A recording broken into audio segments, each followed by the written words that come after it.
Hello and happy Friday, everyone. I'm Christine Tao. I am the co-founder and CEO at Sounding Board, a dynamic leader development suite offering tech-enabled coaching and mentoring dynamic development solutions for companies. And welcome back to A Conversation With. I am thrilled to be chatting with Wes Kubik today. We've worked with him now over several companies at Sounding Board and have gotten to see firsthand his approach to leadership, to development, to the broader HR function, and have been really inspired at the consistency and the approach and the philosophy that he's brought to what he's done. And he's also a coach himself. So Wes, welcome to the podcast today. I'm excited to have you on. Is there anything else around your background you want to share with the audience? Not at all. Not at all. Thanks for having me. It's great to continue working with you and just good to talk to you always. Amazing. Well, what I always tell people, the origin for this live stream really was around getting to better know some of the HR leaders and professionals in this space, not only the work that they do, but a bit more about you as a person. And so I'd love to start there and get a bit from you, with this idea of what is your origin story, Wes, and what do you want to share about yourself that you think could be interesting for our audience? Hmm. You know, about myself, that might be interesting. I have I fell into HR. I will tell you that. I didn't intend to come into HR. I fell into HR by way of operations. And I started working really, really early. I recall, I think I was probably 16 when I first started working, and then 17 when I started working full time. And actually had to drop out of college. My family had some mental health struggles with my mom going on, and it was hard for her to hold down a job. And so I I had to go out and make sure that we could pay the rent, which was an interesting experience as a 17-year-old. And so that trauma, if you will, and sort of growing up in that environment informed how I showed up and became leading. And I will tell you that I've been leading for longer than I've been in HR, but ultimately it started with general manager at AMC Theaters. I was a GM there for a few years, and they asked me to take over all of training for Southern California, which was sort of odd. I didn't have any experience or background in that, but I think you're called to do things sometimes. And then from there, my career just took off. I got asked to move to the corporate office and led departments like recruitment, which again, I had no experience leading at the time, and development, again, no experience leading at that at the time, and then employee relations. And it was a lot of trial by fire. And I was with the company for probably 15 years before I moved on to other opportunities. And for me, that's where the magic happened for me, because I started to look at not just how a company applied human resources or learning and development or coaching or any of those things that fall under the historical people hat. Yep. I was able to see how a movie theater company in a retail environment did it, but I was also able to see how a tech company, how a medical company did it. And although each of those industries were same, the struggles and the challenges and the needs were always the same, despite the industries being different. And the needs were the humans, right? The people showed up and they needed to feel psychologically safe. And each person showed up with their own unique background and experiences that informed how they appeared that day, how they showed up, what they needed that day. And for me, it's been about in my career, and especially moving forward, and once I became a coach, it's been about how do I support leaders in helping to understand that it's not just knowing how to teach somebody how to do a task or how to hold somebody accountable, but it's how do you show up and how do you create a psychologically safe space, and how do you created an environment that's what that person needs while still holding on to important catalysts like accountability and corporate goals and things like that. And that is where I feel called. And so from an origin story perspective, I feel fortunate because I had a tough childhood. Yeah. But I think it's informed and created a space for me to be able to thrive and show up empathetically, to use my experience for something hopefully a lot more broad than me. That's an amazing story, Wes. And I can only imagine, I myself am a first generation immigrant and Mm. very different than your story, but some analogy in the sense that my mother didn't speak very good English. And so from a very young age, I had to take on this responsibility of like if we had a problem with one of our bills, like Christine had to call and figure out what was going on. And I do think that that has a big impact on not only where you go in your profession, but even the way that you think and approach that. Is there Mm. anything else you can share about that? Because I think that is so profound. And I can, of course, see how it would be such an impactful experience for you at such an early stage of your life. Yeah, I think what I would share, especially as we consider how we show up every day, is that we all have implicit bias, right? And our how we show up and what we understand every day is based on our own understanding of the world and our experience that we've had. And so even in the experience that you shared, I can show up and think that I understand what a trauma experience looks like as a human, as a leader, as a friend, fill in the gap of that word. But my experience will never be able to translate into your experience there. And so I think the most important thing for us to do is as humans who are also leaders, who are also coaches, who are also friends and partners or whatever, Yeah. is to stop and learn. And even though we think we have figured it out, to ask the questions, even though they're a little tough, even though they're a little gross, even though they're a little uncomfortable for us to ask based on fear or whatever that thing is, ask the question so that you ultimately understand what the other human on the other side of the table is dealing with, needing, experiencing, and that allows you to show up in a way that's meaningful. And so I think once I learned that, and it took me a minute to learn that. I thought I understood it as a child who grew up through trauma. I thought I understood it as a gay man who had their own trauma. I thought I understood a lot of things. Yeah. And once I started begging those questions is when I think I finally started to evolve as a human. So that's what I would say is make sure you just look beyond your lens. Oh, that's such a good advice. And, you also talked a bit about how that's influenced your approach to HR and the people Mm, function, where so much of it is about supporting the humans to do the work. But you brought up a really good point, which is it's not, how do you juxtapose that, in some ways with the idea of corporate accountability and the goals that absolutely. you have to reach? You had shared this idea of like, it's not about a one size fits all. And so I'd love to hear a little bit more about that and how did you balance those things as an HR leader, being there and supporting the employee for their individual needs and Mm. also driving towards those corporate goals and needs. Absolutely. So I think we're taught, or at least I'll say I was taught that, when you show up to be a leader, it's about, okay, did you accomplish X, Y, Z? What's your plan to get that done? And holding folks accountable. And I still think today that that is really important. And I think the piece that's missing is allowing people to have an emotional response to something that the organization is doing, or if the goal changes, right? Life changes every day. So if the goal changes, if the needs of the job changes, if fill in the blank, whatever that is, pausing and allowing someone to have a human emotion for a moment, get that out of their system so they don't have to bottle it down, and which will ultimately, we know, result in it popping back up later. The body keeps the score, right? Yeah. And Yeah. so if we allow them to have that safe space to say, what's coming up for you? Oh gosh, I see that you're having a response here. Let's talk about that. Not judging, not interjecting, not correcting, not informing them why they're wrong, or inadvertently gaslighting someone, but just creating space for that. And then asking the best human question, which is, got it, what do you need? What do you need right now? Yeah. Okay. And sometimes that's tough when you have a conversation that needs to happen around accountability at the Yeah. same time. But that's where the wisdom occurs, right?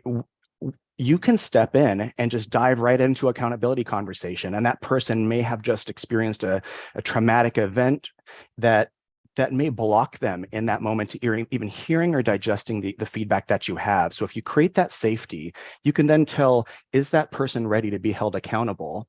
Yeah. Or are we ready to have a conversation about the goals changing? And sometimes the best thing to do is just to say, got it. Okay, I'm just going to give you some space back for today. And I'm going to signal to you, right? Creating that safety. I'm going to signal to you that I need to have a conversation about whatever that thing is. We need to change some goals. And I know that's not a conversation today. And you are the most important thing to me as a human on my team. So let's take the rest of the day and let's come back tomorrow. Let's come back 2 days from now. And I want to have a holistic conversation. Is that okay for you? Does that sound okay? And then showing back up a few days later, checking in again. and then moving on to say, okay, got it. We need to have a conversation here. And I know you shared a lot of things, but my questions for you now are, given that the organization is going to do this, given that the whatever the change is, what would great look like in this moment, and how could you help? Well, one, I love that there is this very human centric approach, right? And for you, it's not about foregoing the accountability that we all Mm-mm. know as executive leaders has to happen in order for the Absolutely. organization to be successful, but also recognizing that emotions happen in the workplace, right? And that Of people have course. reactions to change and allowing space for that. I have Yep. one question for you, Wes, because you're operating at the executive level. And Mm. oftentimes there is this feeling that, the executives outside of the HR function are just focused on the doing, right? How do we get Mm. results? Is there anything you can share about how you've been able to influence the thinking around, a need for this balance around a human-centric approach plus accountability with the other executive leaders and maybe the CEOs or, leaders that you've worked with? Of course. Some of the moments that really matter, and when we think about, not to get too esoteric, but when we think about elevating humanity and elevating the places that we work and the experiences of humans, is they can be benign conversations about with a CEO sitting down to have a conversation about accountability. And sometimes the conversation with those leaders, a COO, a CEO, et cetera, is, well, they should know. They should Mhm. know that they're not meeting expectations. They should know. And if you just beg the questions, a CEO is a human being, by the way, right? And so just like we talked about how I show up, how you may show up, et cetera, the direct report that I'm coaching may show up, they are also showing up in the same way because they've had the same experiences that have created traumatic situations for them. And so if you can just step in from a place of empathy and have a conversation around, I remember there was one time where there was a CFO who I worked with, and he was wanting to terminate somebody that was an executive underneath him.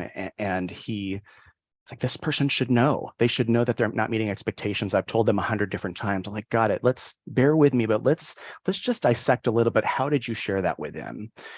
If you start Mm, to have the conversation with them, I'm like, got it. So you told them X, Y, Z, and of course that makes sense for you. You are this kind of human. But what we've also learned is that this person is this kind of human. I don't think that that person heard you the way that you would have heard because they don't have the same backgrounds, right? So what if instead we might show up and have an honest conversation? I could give you some talking points that might speak to them in a way that they understand. So sometimes that's really effective. And I found that that was groundbreaking. The feedback was not some scary, well, what are you talking about with this, woo woo HR nonsense? It was like, wow, thank you. Thank you for that. So there's that. And I think there's also some conversations that I've had, which have just been around, yeah, you could do that. The answer is almost always yes. I want to let this person go. Okay, based on what? You can do anything you want. And anyone who's ever worked for me would always tell you that I use this phrase a lot. There's a cost to everything. mm, Right. So you can 100% do that. And you're going to show up and you're going to tell this person they didn't meet expectations, and you're not going to give them a performance raise or whatever. And by default, that's going to create some sort of situation where they don't feel safe and they start to vent whatever that thing is. Is yeah, that what you want to do? Of course not. I didn't think so. So perhaps instead, what if we did something like this? yeah, Psychologically safe. We're not shaming them. That's never a good training tool. yeah, But we just create an honest, safe space for them to have a response, but also to learn without telling them that they're wrong. yeah. I mean, I think so my co-founder at Sounding Board, Lori, is an executive coach herself, right? And certainly when I was an executive working with her, I did come to her with challenges around performance of my team and things like that. And I remember one of the things she always said to me, which is, if somebody is not meeting expectations, they often know that as well, right? Mm, Or it may so though be that they don't know how to be able to shift that and what it is that needs to shift. And so being able to have an honest conversation about that is your most likely chance of trying to drive a different outcome, right? Which we think we all ultimately are trying to get to when we think about leading high performing teams. I think it's interesting that, oftentimes that becomes something that becomes very fraught in terms of Mhm. hesitancy or nervousness around these conversations, but being able to give folks tools for how to do that in a way that can create a open conversation can be so powerful.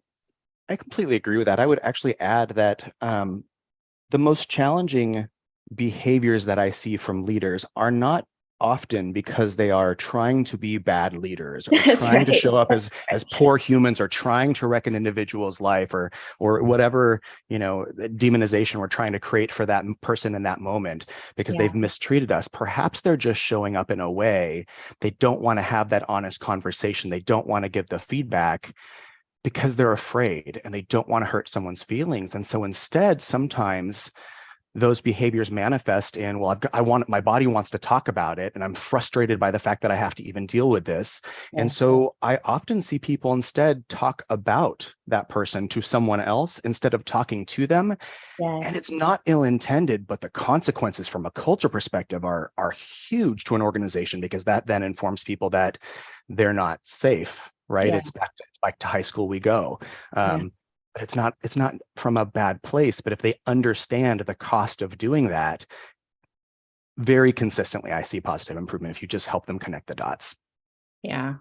Well, to shift gears a little bit, Wes, I love this kind of deep dive into the conversation. And, I think you've already given some really good insights into how others might approach these types of performance conversations.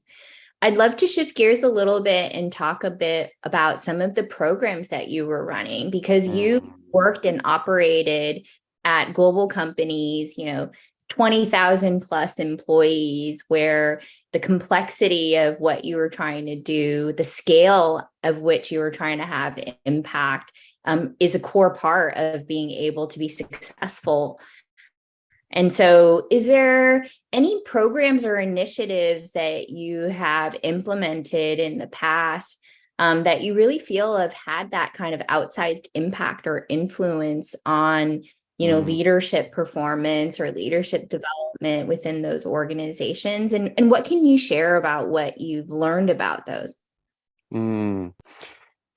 I'd like to be able to tell you that I launched this really cool tool and that solved everything. But that unfortunately isn't my experience, right? Because you can you can launch the most effective tool, whether it's a performance management system or a coaching platform or a 360 survey feedback program. You can launch any of that, but if you launch it poorly, uh, it's not going to go well. And worse, I guess, if you launch it but you don't educate leaders that don't sit in HR, people, learning and development, what their roles in leading those initiatives are as well, then in my experience, at least, the initiative is not going to produce the ROI that the organization was hoping for when it funded and approved that expense. And so for me, although I've launched a lot of those things, I've seen the best success when I've launched programs specific to helping leaders learn what their part is in helping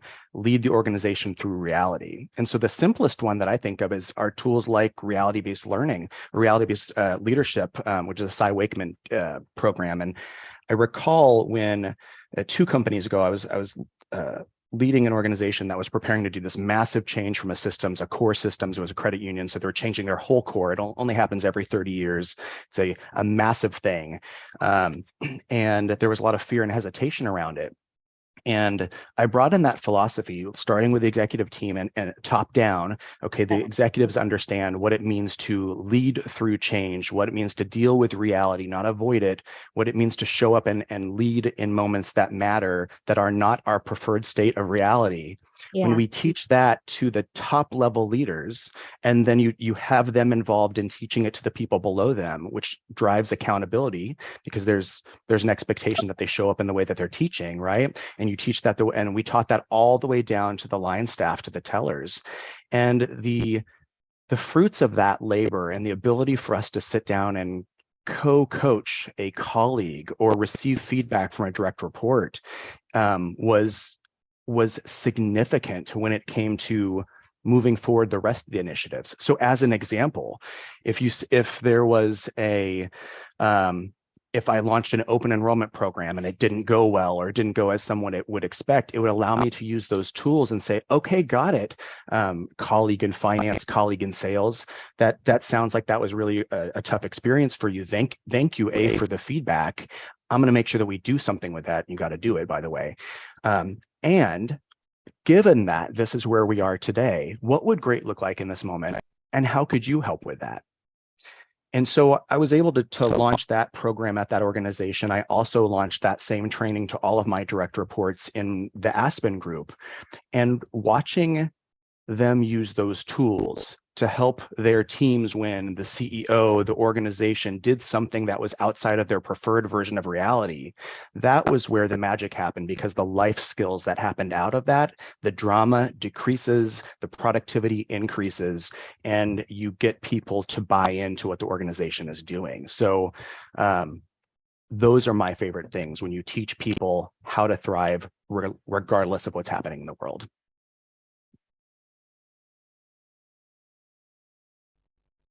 Thank you, Wes. And I apologize, but I'm getting a little bit of instability. So I might go off camera just to make sure that we have the audio clear for audiences.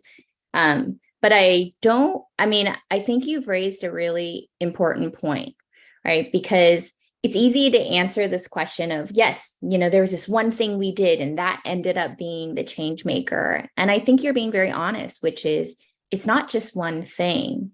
It's also how you do those things 100%. and a focus on bringing people along, giving them context, enrolling them in what the impact is for them and how critical that is to making any initiative successful. To me, that's very profound. And also, I think something that oftentimes, as we get into the nuts and bolts of launching learning initiatives, performance initiatives, we get so caught up in the tactical execution, it's easy to often forget, the change management piece of that. I completely agree. If you can, what I would tell my teams is, if I can sit in a room with the CEO, CFO, fill in the executive role there, and that person is saying the same thing that I have said before and not giving me credit for it, that is success, right? Because we have them saying the same thing, it means they're bought in. And I don't care if they give me credit for it. If they don't, we still accomplished the same thing. We got what we wanted out of it. Our ego wants something different in that moment, and that's probably on more of us to address than on them. But if we can get our colleagues to champion something with us, then that's the gold. If we can't, I would actually be so bold to say, is this something we should even be doing in the first place? If the organization is not behind it. Performance reviews, 360 surveys, employee engagement. I love all those. I know the intrinsic values of that, but if the business isn't behind it at the highest level, that may not be the right thing for us culturally in the organization at that moment. Yeah. And oftentimes such a critical factor in whether or not those initiatives are successful, right? Completely agree. Well, if you can believe it, we only have a few more minutes left in our conversation today. I know I told you it was going to go fast. But I think one thing I'd love to leave the audience with is, one of the things you talked about is change management. And as you know, the past year has been full of change, constant change, and probably accelerating change, not for everyone. And I do think that that's something that particularly weighs on the responsibilities within the people function, because so much of it is helping the organization and your employees navigate through that.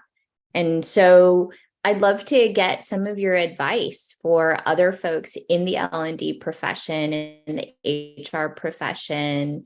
How would you advise them as they think about continuing to navigate the change through their own organizations and oftentimes even in their own roles? That's a really, really good question. So I think the biggest thing for me has been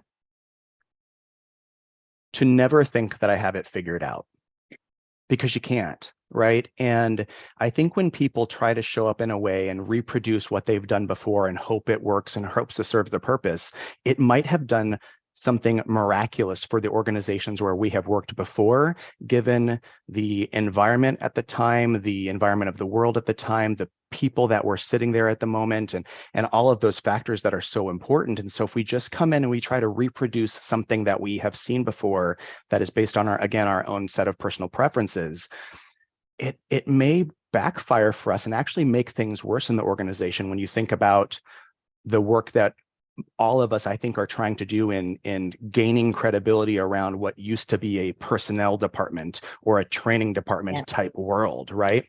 So when you think about the change, make sure that you understand the world today, the players today. Okay, I need to roll this thing out. Who are my colleagues in the moment that I'm going to need to lean in? Have I got their buy-in? Is this piece sustainable today? And is it going to be sustainable until tomorrow?